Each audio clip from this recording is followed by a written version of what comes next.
আপনাদের দেখাবো বুটের ডাল দিয়ে খাসির মাংস রান্না তৈরি রেসিপি। তেলে পরিমাণ মতো তেল দিয়ে দিব।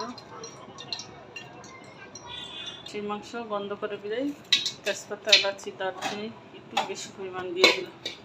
এখন এগুলো একটু ভেজে নিব। ভাজা হয়ে গেছে, এখন দিয়ে দিব পেঁয়াজ কুচি পরিমাণ মতো। এখন পেঁয়াজ কুচিগুলো আমি ভেজে নিব।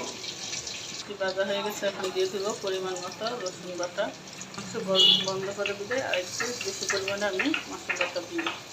আদা দিয়ে দিলাম পরিমাণ মতো, জিরে বাটাও দিয়ে দিলাম পরিমাণ মতো। ডাল সহকারে রান্না করতেছি 1.5 কেজির মতো মাংস দিয়ে, তাই মরিচের পরিমাণটা বেশি দিলাম। দিয়ে দিব পরিমাণ মতো গুঁড়া, দিয়ে দিব পরিমাণ মতো, একটু পানি দিয়ে দিব। মশলাটা কষানো করে চুলা রাসটা কমিয়ে দিব, মশলাটা ভালো করে যাতে কষানো হয়। কষানোর ভিতরে দিয়ে দিব একটু লবণ। কষানো হয়ে গেছে, এখন মাংসটা দিয়ে দিব। মাংসটা দিয়ে ভালো করে নাড়াচাড়া দিয়ে দিব, দিয়ে ঢাকনা দিয়ে ঢেকে দিব। ঢাকনা দিয়ে ঢেকে দিব।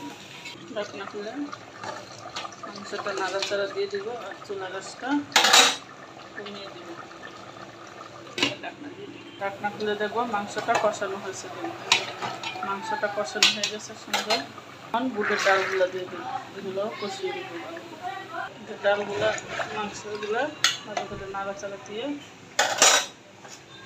ঢাকনা দিয়ে দিব। কষানোর ভিতরে 3টা কাঁচা শুকনো মরিচ আর 2টা আস্তা রসুন দিয়ে দিব। এখন ঢাকনা খুলে দেখবো মাংস ডালে যে কষানো হয়ে গেছে। এখন আমি একটু পরিমাণ মতো গরম পানি দিয়ে দিব